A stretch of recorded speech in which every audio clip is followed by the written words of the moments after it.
I'm a firm believer that every job you have gives you skills that you don't even know you're going to transfer to another job until you're in it. It's just always worked out that way because I've now had 4 different, very separate careers in my career lifetime. And every single time there's transferable skills you never even think about. It's really fun. I'm Hal Marcus. And I'm Memme and Hal. And this is Meeting of the Minds, the legal AI podcast from Evisort.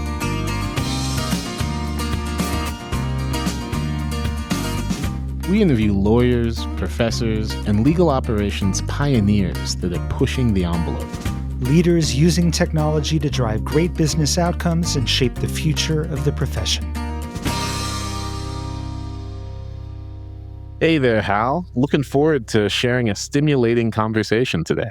Absolutely. We had a great conversation with Nancy Milinkovich, Senior Legal Operations Manager for Tricentis, which is a global leader in continuous testing and engineering for software development. Yeah, I met Nancy years ago at a legal operations event in Dallas. I mean, the conversations we had then made me know that she'd be a great person to have on our podcast here. And I think that's evidenced with our conversation. We talked about her unique career path. We really talked about her tendency to get stuff done. She's a real practitioner and isn't afraid of going into the weeds. Nancy had some great, really hands-on, practical advice for leveraging AI for contract use cases, for getting attorneys to use it well, and for people entering the field generally, just being bold, asking questions, taking chances. It was really a great conversation. Well, without further ado, away we go. Nancy Milinkovich, thanks so much for joining us on the podcast today. Oh, thanks for having me. This is great. So we'd love to delve a little bit into the path that you followed to have the career that you have. Can you walk us through a little bit of the background of how this came about? Yeah, sure. So I think mine is a little non-traditional in that I started off in telecom. So I started off in the late 80s, early 90s, working for a company called Bell Northern Research, which was the research division of Nortel Networks. And eventually they all merged into just Nortel. At the time, it was the largest telecommunications company in the world. And so I did internal IT, help desk support was where I started, and then eventually ended up managing a small team of engineers and computer scientists that supported ASIC chip designers for load build. And then also the captive office, which was like our testing lab for all the new, like our division was dealing with fiber optics offerings. So we ran that as well. So a lot of like desktop connectivity stuff, lots of software pushes, software upgrades. And it was really an interesting time because Nortel was at sort of the cutting edge of that kind of technology at the time. So you got to see a lot of what was cutting edge at the time. For instance, I remember like 10 meg dedicated to the desktop was a big deal. Like it was huge, right? Now we would scoff at that, right? We carry around more on our cell phones than we did back then. But anyways, it was really a cool time. So I learned a lot and then moved from Canada to the United States and ended up staying home for many years with my 2 children and wanted to get back in the workforce. So because of my tech background, I decided, okay, I'll become a paralegal.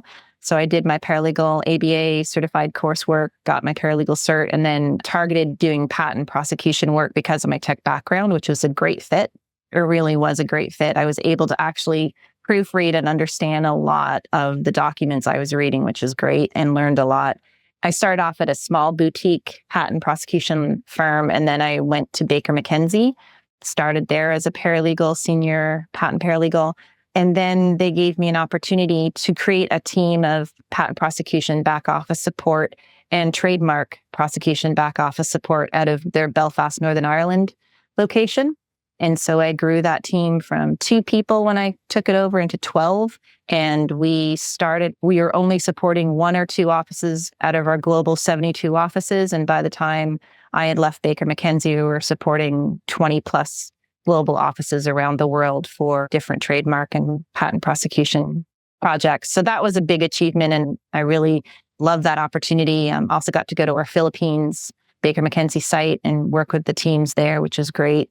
And from there, I went in-house into a bank, a small Texas and Colorado bank called Independent Financial.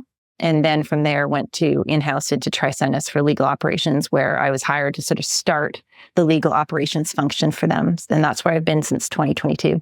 Was there a strong connection between your background in IP and patent prosecution with the work at Tricentis, or was that mandate very different or much broader? Actually, it's funny in that no, I wasn't hired because of my patent prosecution background. As a lot of us know, the patenting landscape for software is pretty dismal in many countries, the US being one of them. And so, no, that wasn't the reason they hired me. But fast forward to now, I've been called in to do a lot of trademark projects and help with our trademark and IP portfolio and things like that. So I'm a firm believer that every job you have gives you skills that you don't even know you're going to transfer to another job until you're in it. It's just always worked out that way because I've now had 4 different, very separate careers in my career lifetime. And every single time there's transferable skills you never even think about. It's really fun. Yeah. And could I ask, how did you position yourself? Because it is unique, as you said, to go from a paralegal at a law firm to someone who's building international teams. How were you able to position yourself for that job advancement, and any notes or advice to other paralegals in similar spaces? I hate to say it, but most companies don't know what they have until you're ready to leave. So you kind of have to be ready to leave and find something else and go out there and find something else. And then you have to not be afraid to ask for it. So I was very specific in, I want this and I know I'm capable of this, and kind of throw caution to the wind. And if you fail, you fail. But if you don't, it can be a great thing. And you also have to have management that support you. I mean, I think there's 2 ways to look at it. If you go for it and you're willing to leave and you go for it and you have managers that really do see your value in a support system in the place you're working, they will want to see, can you do it? And they're willing to take that chance on you, just like you're willing to take the chance to try. But if you're in an organization that you know that that isn't there for you, then go find somewhere else where the culture is there to support you and wants to see you rise and grow. Sometimes you have to grow out instead of grow up, and that's okay. Don't be afraid of either option. That is incredibly helpful. Thank you so much for that advice for folks. And yeah, that support system that you have at your work is really important. Would love to dive into a little bit of your work at Tricentis, because talking about support, I know that you led and kind of built their legal operations team there, and also were hired doing a mid-evaluation of CLM tools, which can also be a difficult time for a legal ops person to kind of come in and work. Could you talk a little bit about that experience and what it was like? Yeah, so I, for the longest time, was the only legal ops member of the legal ops team. So now we have 2 other members on that team. So there's 3 of us now, but we are a small team, legal team in general. We only have 15 total members of the legal team in Tricentis. So we're just under about 1,400 employees total. So it's a pretty good ratio for a small company, but we are hyper-growth, right? Hyper-growth software company. So we know we need to expand, and we'll continue to expand the legal team in general, but continue to expand the legal ops team. But yeah, when I was hired, there already was an RFP put out there, and it had already been whittled down to 3 top contenders for bringing in a CLM. We did not have foundational technology yet in Tricentis for the legal team. So the CLM was going to be the first foundational technology we brought in. And the other 2, Evisort, thank goodness, was on that list. I was very happy to see that. I knew about Evisort through meeting yourself, Memme, at a Consero event where you were speaking, and also got to hear from some people that had implemented Evisort in their organizations. And so I was glad to see that it was shortlisted. And the other 2 on that list had no machine learning AI abilities really to speak of.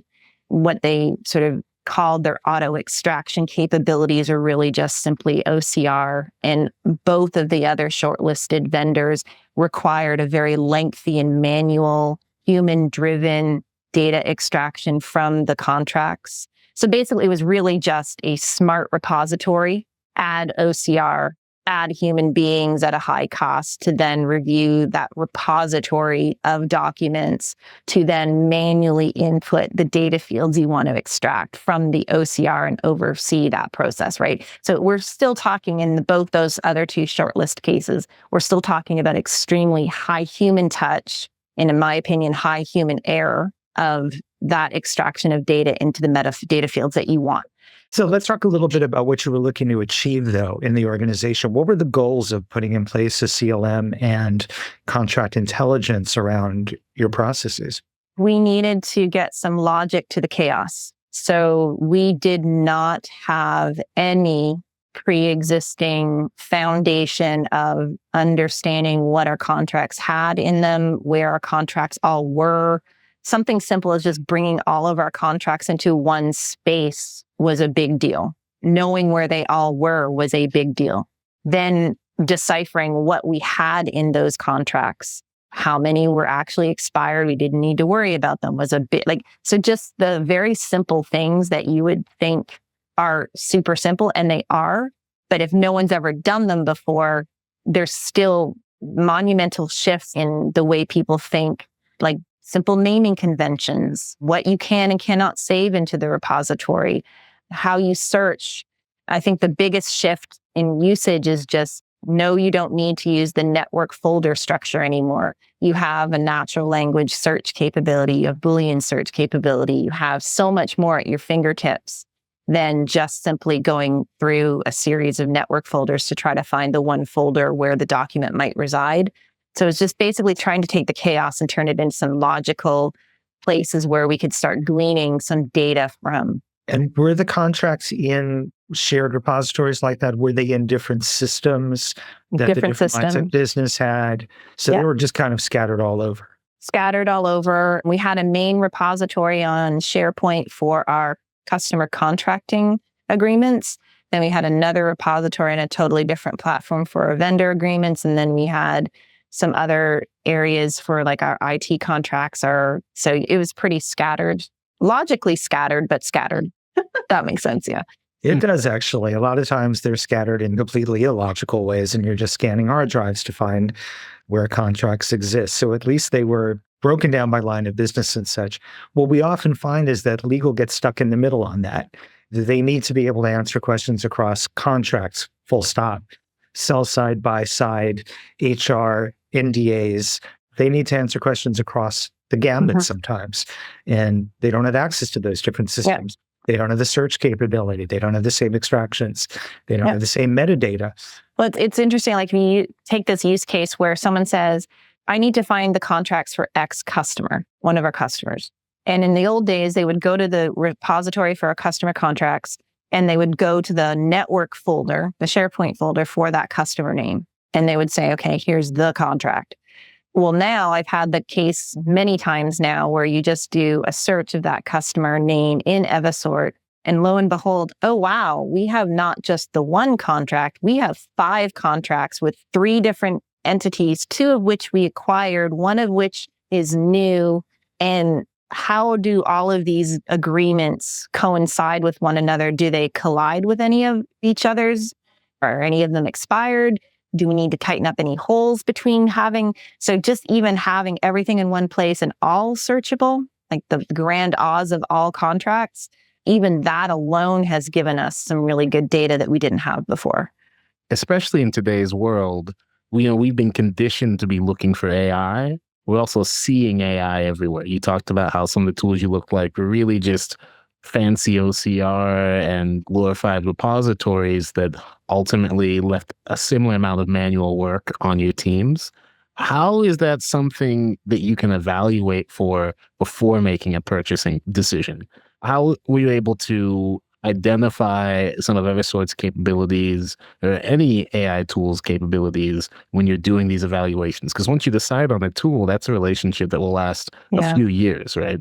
So 2 things. I think if you're the evaluator, so if you're the one like me that was tasked with doing the RFP process, you really have to be comfortable knowing what you don't know and being honest with what you don't know, and maybe looking in your team, outside your team, maybe asking some industry experts not related to the RFP, what should I look for AI, and be honest with yourself that you don't know the answers to that.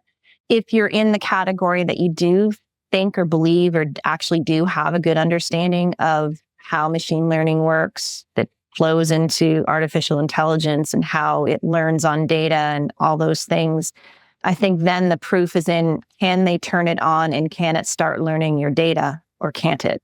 right? So if something has true ML, if you are able to point it to a subset of your data, they should be able to take it out of the box, turn it on, and it should be able to start crunching away and getting some result. They're not all going to be perfect. I get it, but it should be able to do that at a bare minimum. If it cannot bring in data fields that you're expecting, if it can't learn from your data, if it needs a ton of manual effort to even secure some of the extraction that you're expecting, then that's not the tool that is correct. That's not an ML AI tool. That is an OCR tool that still will need a high degree of manual intervention to get that tool to do what you need.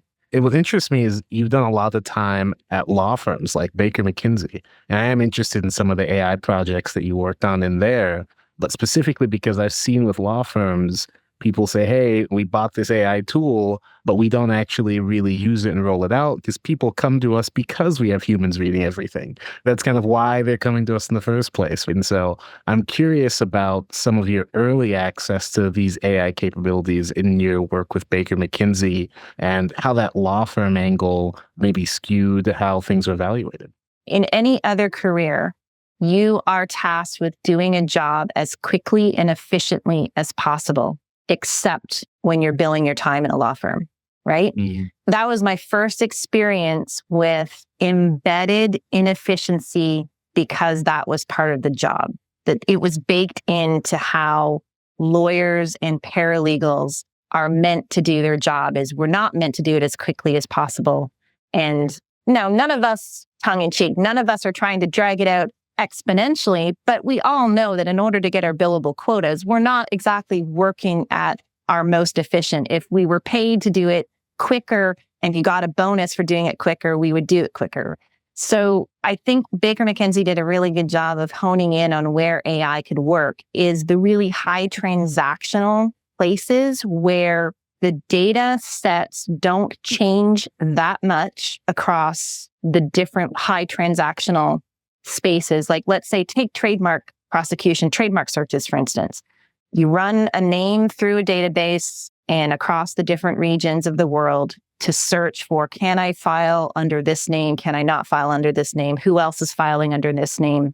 That's a perfect opportunity for AI. It's transactional, low risk data searches, no PII. There's not going to be a lot of assumptions made on that data set. There's not going to be a lot of bias from learning that data set introduced because there's not a lot of judgment call there. It's black, white, yes, this matches, no, this doesn't. So that's where Baker McKenzie, at least when I was there, was really honing in on how can we make some of these high transactional areas of law where you don't necessarily need an attorney or a paralegal to do it. You could pass it off. And I think that's where it works really well. I think there is a danger, and we all know that the dangers are coming to the head more and more now. And we know that it's a fast evolving compliance landscape on the bias of AI and how in certain types of data sets, the biases can be introduced and we don't want that. And obviously, so that's where having data sets that are high PII, have a human element, an emotional element, or a cultural, anthropological element, maybe now is not the best time to be using AI for those types of data sets, to make decisions based on those types of data sets. So I think that's where you really need to know what data you're mining in order to be able to understand the outcomes that might come from using AI in those data sets. This is a theme that comes up a lot in our conversations about AI these days, because as all the focus has gone, and rightly so, toward the range of risk factors associated with generative AI and the latest incarnations of it, so often what we then find is the next step for the people evaluating that is, so what's the use case? Oh, well, this one seems pretty harmless. The implications of bias and misuse of information, IP issues, et cetera, for analyzing your own data become really quite different. Yeah. Do you feel like that's had an impact on the attorneys that you work with in terms of their openness to AI, that what we've seen with generative AI has expanded their horizons, or has it raised the skepticism further? I think in a way it's raised skepticism further.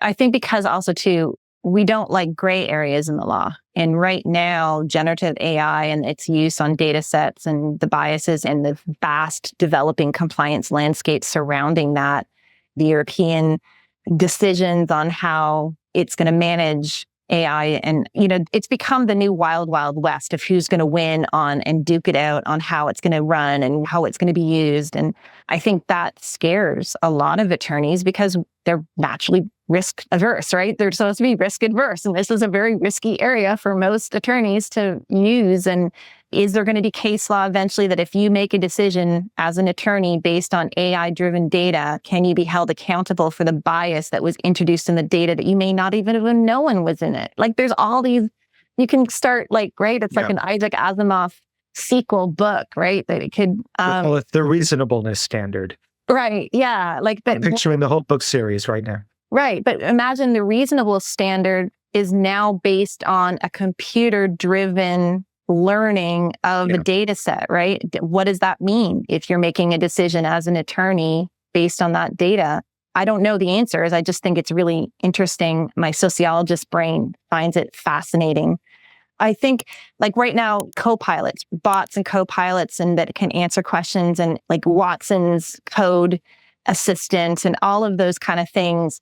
Okay, so as a software company, if one of our customers uses a co-pilot to answer some questions to help drive code, and that code creates an error or a doorway for a ransomware, can then, through the back door, Tricentis be held liable for the use of the co-pilot led to the decision by the developer to use? You can start seeing this breadcrumb trail, and there's no answers to it. We don't know. So there's a lot of permutations. Yeah, lots of litigators, lots of billable hours in the future. Anyone that thinks, thinks that AI is going to put attorneys out of work, they should just shift over to litigation. Shift over to AI litigation. Yeah. There's so many cans of worms that opens up, so many layers to it. On the other hand, it's also, these are models that we've dealt with before, perhaps not on the same scale, but with other kinds of tech as they've been introduced into the industry. And there's always that need for the attorneys to be comfortable with, have enough trust in what they're relying on and weigh that accuracy and likelihood and the potential for difficulty, that risk versus the reward that they're getting. So getting a quick answer on a contract without reading through it thoroughly, probably fine. Then again, what are you going to do with that information? What is the use case? Mm-hmm. That's a factor. And this is a tool, but you want to validate, perhaps, that answer that you're getting. This is one of the reasons we always put a link in the conversational experience to take you right to the part of the contract where the answer is coming from, so that it's a quick way to validate. Is that something you've seen in action with the attorneys in your team? A little bit. I mean, adoption of the use of the AI in Evisort has been lower on the attorney end. I think our contract managers and myself use it more than our attorneys do yet. But again, I think some of the ways I approach training attorneys using this type of conversational AI is, what is the risk of a wrong answer? If the risk of a wrong answer is fairly low, then use it. And if risk of a wrong answer is high, still use it, but verify, right? So it's no different than researching case law from a book. You want to find as much case law for your point, as much case law against it, and then weigh the two and see, okay, where do I think this argument will end up? It's kind of the same thing, but now instead of reading it in a book, you kind of have to approach it from the end of the answer as your starting point. So if I get an answer to this question, what was the risk of the wrong answer? What was the risk of the right answer? Is there any risk to either? So you kind of just have to learn to tweak it a little bit and how you think of it as a research tool, but it's still a research tool. As the consumer of the answer, you still need to be comfortable with the answer and have some ways of tagging it as an appropriate answer based on your expertise level with that data. You have the unique position of implementing some of these tools before this big kind of Gen AI hype cycle that's existed. Mm-hmm. And so you first had to get teams comfortable with seeing contracts in these documents as data. And as you were talking about back in the valuation stage, making sure they're comfortable with, hey, this is data coming from the contract. It's coming automatically. You can rely on it for this, this, and that. Can you juxtapose what that kind of learning curve has been too, insofar as kind of getting teams and legal teams to engage with contracts and data, to this next learning curve of actually conversing with and talking to your contracts and getting answers from it in this new way? Has it been similar, different? What's that been like? I think it's a steeper learning curve this go around. Like I remember the days of teaching attorneys Boolean searches and how to search on like relativity databases. That was a big thing when relativity came out, and attorneys were really adverse using it to go searching through a whole bunch of litigation documents to find the answers.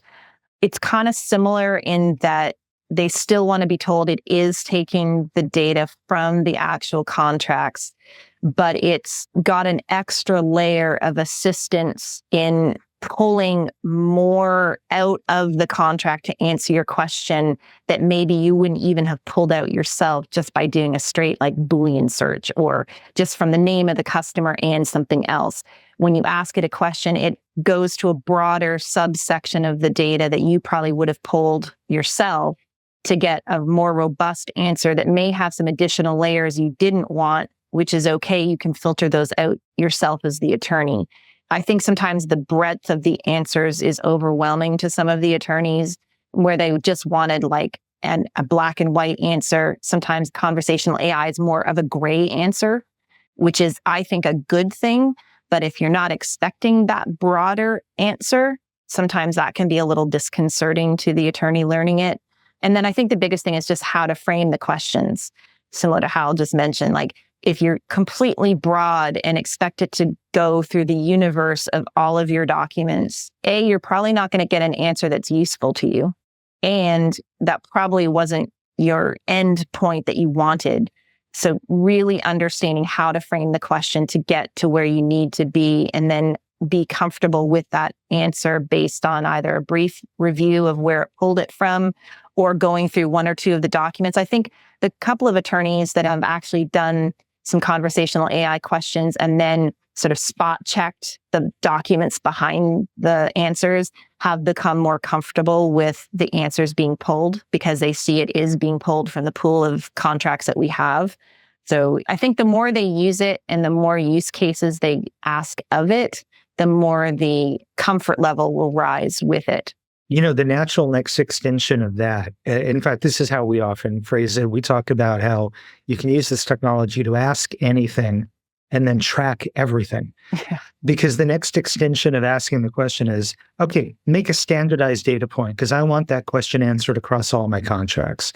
And we're now getting to the point where you can have those gray answers, as you put it, turned into a structured data point that would not have been possible before. For example, rate the risk level on a 1 to 5 scale. Here are my criteria. And then the LLM will do its best to decide this one's a 3, this one's a 4, based on, it's going to be imperfect because those are judgment calls. Yeah. And if you phrase the question really well, you'll probably get some good results. But what we're finding is a lot of interest in creating that structured data point so that you have that quick reference guide across every contract that can be used to prioritize activity and such, even if it's imperfect. And I'm curious for your thoughts on that. Do you think that that opens up new possibilities for Absolutely. the attorneys? Yeah, absolutely. I think being comfortable with the gray answers is the strength of AI. And I wish people would embrace it more. Meaning, if you can do that across all your contracts and get, I don't know, I'm going to be really conservative, 60% correct, meaning 40%, maybe they didn't get the risk rating like you mentioned, great, but 60% you did. Well, you could probably refine down the other 40% by other questions. But even having 60% of your entire body of contracts rated for certain risk criteria is way ahead of the curve of where you were the 2 seconds before you asked the question of the AI.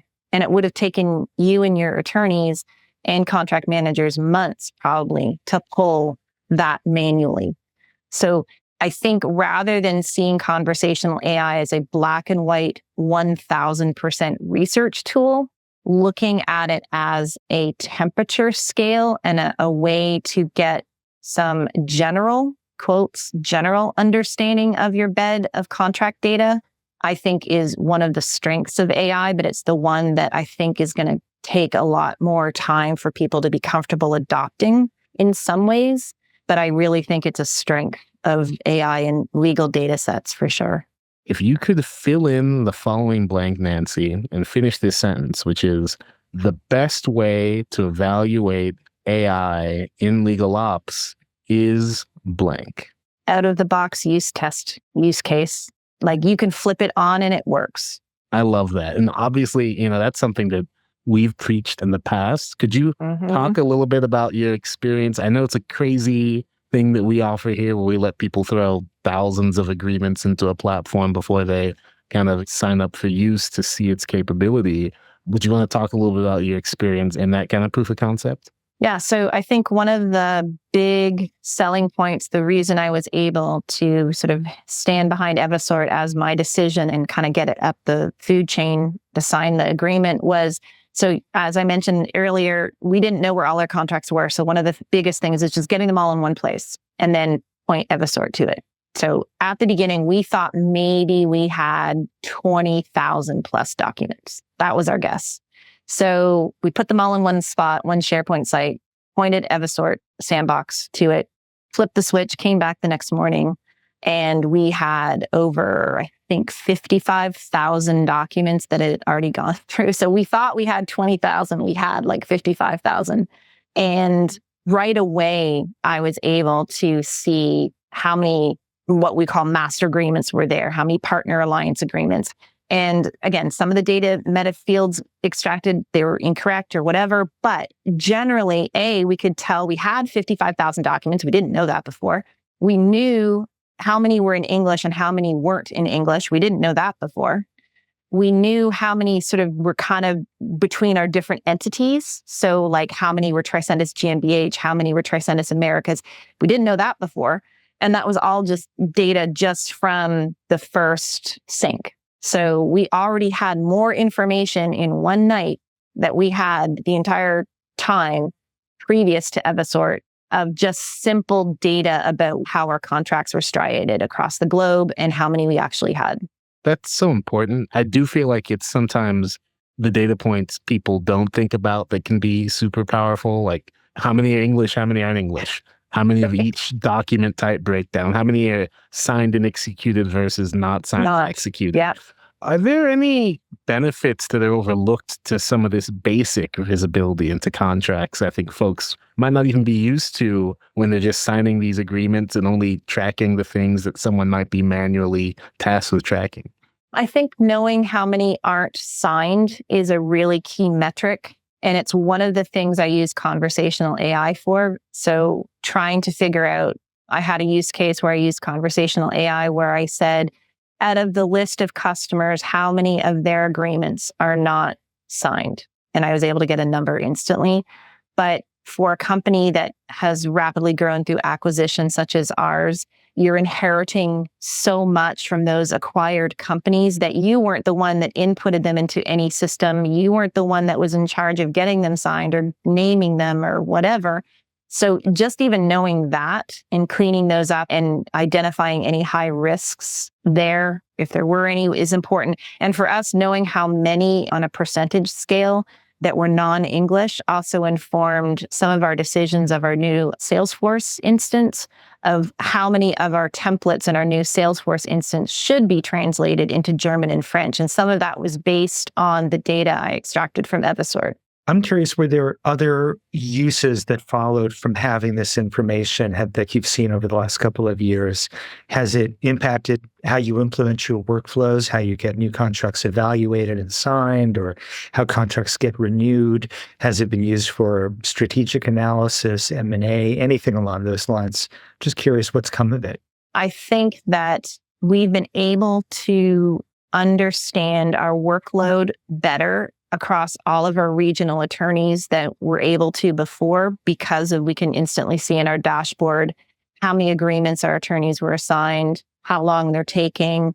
We didn't have any way of tracking those SLAs whatsoever prior to Evisort and dashboard and workflows. So having the ticket system through Evisort and then starting to glean that data of how long some of these reviews are truly actually taking our attorneys and why. and being able to dive into some of those agreements that took a long time and really understanding why it took a long time.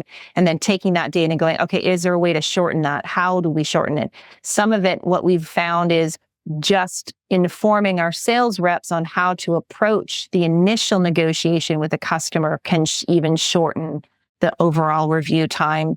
Because if we can train sales reps to sort of know what doors they can't open at all in a negotiation, like, no, we're not doing unlimited liability. No, we're not touching our IP rights. No, we're like, just even that sort of understanding of general understanding, even that has helped shorten some of our review times, because by the time the attorney even gets the agreement, those points were off the table. It wasn't even part of the red line because those had already been discussed.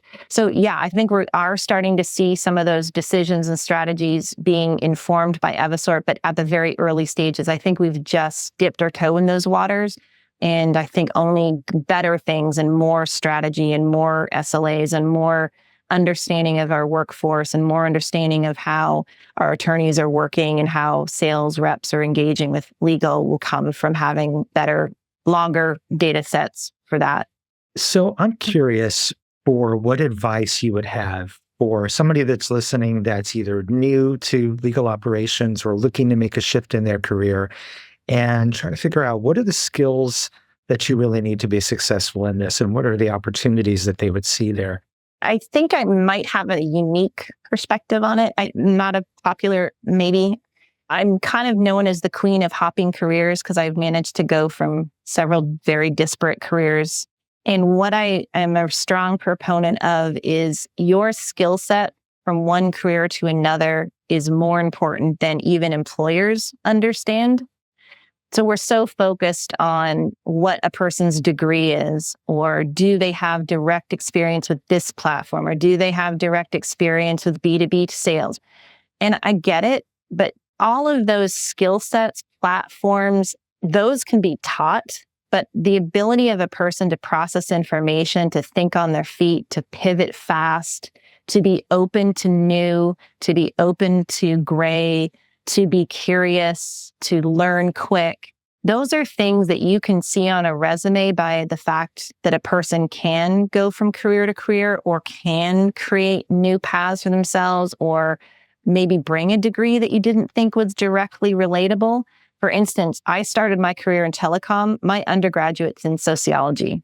So I self-taught myself all of the Linux, all of the coding, all of software development, all of the routing. I learned Perl myself. I did all that on my own. So I didn't need the degree to be able to be good at that job. What I needed was someone to be like, yeah, try it, see if you can do it. So I think two things. As an employee, be open to self-learning and self-motivation and take on things that interest you, but don't let your lack of specific skill sets prevent you from applying for a job that you know you'd be good at. And I think for employers, it's be open to things that aren't directly related to the job description. Because again, most of the job descriptions you see, a lot of that can be taught, but what can't be taught is the person's ability to learn and fit into your corporate culture. So those are the biggest things I look at. All right. I feel compelled to read from an AI-generated definition of sociology. Part of it says, sociologists investigate the structure of groups, organizations, and societies, and how people interact within these contexts. Pretty much applicable to anything in any corporate or a law firm experience. Yeah. It's how you work with people, right? Yeah. Right at the core of it. Yeah. I think that should be the required degree for everyone that goes into this. Yeah. Anyone that has to interact with attorneys on any level should have to be a sociologist. Yeah. Yeah, because Unix was easy. Understanding people was harder. Learning Unix and Linux was easy compared to, especially in our multinational, multi-global companies we all work in, like really understanding, like I can't tell you how many times understanding different cultures has helped me be a liaison between like attorneys in Europe and attorneys in the US, even attorneys in Canada to the US. Like it's amazing to me how just being able to bridge some of those cultural differences can really help. Is there something that you would have as advice for your younger self at an earlier stage of this part of your career? Something that you wished you knew sooner? I think early on, in my career, I always felt a little inferior because I didn't have the law degree. And in some ways, it has been difficult in certain scenarios to get promotions in legal ops without a law degree to the level that I feel sometimes that I was operating at. But I think at the end of the day, I think it would be, you're not inferior, you just see the world differently, and that's a good thing.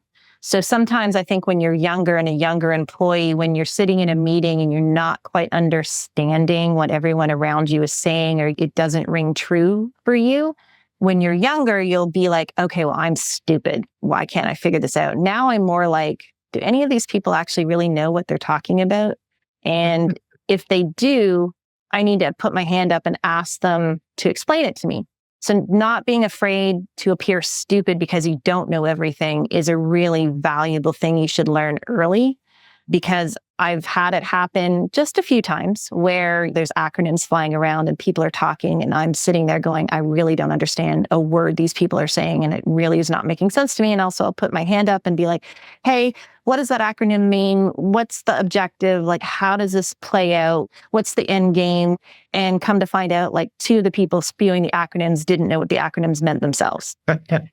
And again, I'm not saying you have to be horrible about it, but instead of seeing yourself as deficient, just realizing that sometimes the people you're in the meeting with also don't know, and they're not brave enough to raise their hand and ask some of the questions. And it actually, I think it makes you look more intelligent when you can make yourself a little vulnerable and be like, I really want to understand this. Can you explain this to me so I really understand it? And that is a skill I wish I had learned earlier.